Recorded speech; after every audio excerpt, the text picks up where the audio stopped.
Bonjour, je suis Jean-Jacques Genzer. Je suis responsable de la sécurité opérationnelle et de la production informatique chez Foyer Group.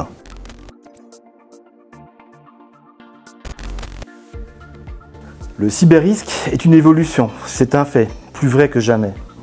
En 2022, on connaît une augmentation des attaques ransomware de plus de 60%. Et le phishing reste la porte d'entrée numéro 1 des incidents de sécurité. Les incidents cyber se placent ainsi en tête du baromètre mondial des risques 2022. Dernièrement, avec la crise du Covid, le déploiement du télétravail a ouvert de nouvelles vulnérabilités dans l'entreprise, comme par exemple l'ouverture des connexions au VPN, au personnel, des vulnérabilités également sur leur poste de travail à la maison. Et pour couronner le tout, il faut s'authentifier de chez soi. L'arrivée de la 5G robotique, l'IoT, ouvre de nouveaux risques très élevés. Or, la plupart du temps, cette intégration se fait dans la précipitation, sans démarche de sécurité. J'invite vraiment chacun à bien se renseigner sur le fonctionnement de la 5G afin de comprendre les nouveaux risques liés à ces données privées et de bien adapter leur protection. Les cyberattaques font désormais partie d'organisations criminelles extrêmement organisées et certaines se sont spécialisées. Ainsi, le ransomware as a service se développe à vive allure. Les entreprises n'ont plus le choix. Aujourd'hui, les PME comme les grandes entreprises doivent être armées contre ces risques. Le groupe Foyer fête ses 100 ans cette année. Et le groupe a toujours mis en place des projets informatiques ambitieux et modernes. Début des années 2000, une nouvelle ère commence. Et le début du numérique et de l'Internet arrive. Pour Foyer, c'est ici que les premiers vrais challenges d'un point de vue technique et sécuritaire commencent. Et rapidement, le groupe s'est mis en ordre de marche pour adapter ses applications back-office et front-office, pour moderniser son système d'information face aux défis du numérique. Les premières applications web ont vu le jour avec une sécurité adaptée aux nouvelles menaces. L'année 2020, elle restera gravée dans nos mémoires. Avec l'apparition de la pandémie de Covid, le déploiement massif du télétravail, l'obligation d'accélérer notre stratégie de transformation digitale en accélérant nos projets de dématérialisation. Enfin, l'année 2020 marquera également l'arrêt définitif du mainframe chez Foyer. L'ensemble de nos applications ont été migrées sur les plateformes de dernière génération. Afin d'accompagner cette stratégie digitale, les 5 dernières années ont été intenses au niveau résilience de la sécurité chez Foyer. Le groupe a investi dans un programme complet de sécurité afin de se défendre contre ces nouveaux risques de sécurité et pour protéger au mieux les données de nos clients.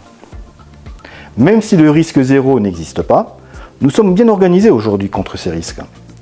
Et pour le futur, notre défi sera de garder notre niveau de maturité face aux risques cyber qui évoluent constamment.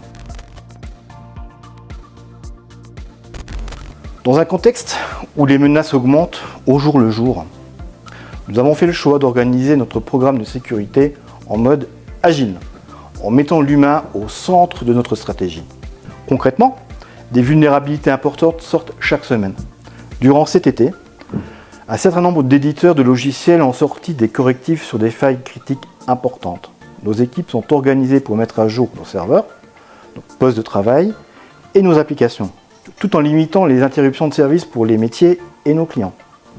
Malheureusement, ces vulnérabilités deviennent aujourd'hui le quotidien des équipes qui sont souvent fortement mobilisées en soirée ou le week-end. En termes de prévention, la formation est un élément clé.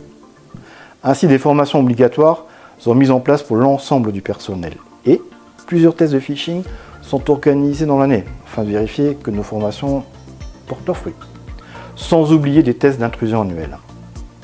À côté de ces formations générales, certains profils d'employés ont été encore davantage sensibilisés et onboardés et formés aux risques et aux vulnérabilités cyber.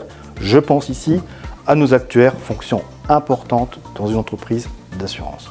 Et malgré tous les efforts pour se protéger contre les attaques, le risque émanant de l'humain doit constamment être pris en considération dans le dispositif.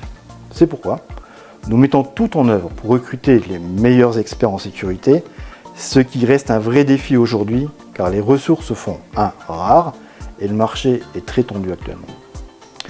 Mais nous restons optimistes. Foyer a les atouts pour attirer et fidéliser ses talents.